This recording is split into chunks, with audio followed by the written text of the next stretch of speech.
ឥឡូវនេះចាប់ដើមកម្រងថ្មីមួយទៀតនៅខាងសាឡូតដែរតែផ្ទះនេះប្រភេទផ្ទះកពើ5ពីក្រោមមកយើងប្រើបេតុងជើងតាង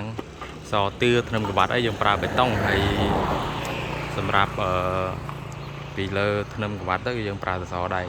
ហើយរៀបអត់ធម្មតាពាក់ព័ន្ធជាមួយផ្ទះកពើ5ណាឥឡូវកំពុងចាប់ដើមសែនប្រេនចូលចាក់ជីកជើងតាងជីកអីថ្ងៃនេះថ្ងៃច័ន្ទ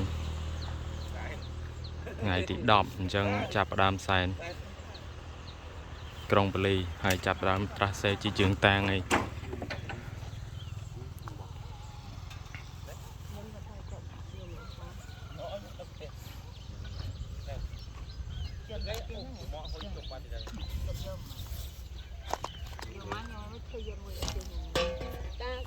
នេះដីដែលចាក់ហើយពេញហើយនៅខាងស្លូតយើងភូមិប្រេងជែក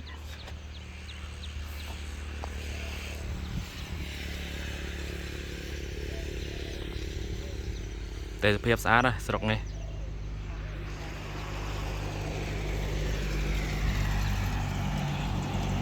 ថ្មអីចូលហើយខ្សាច់ដែកស្ម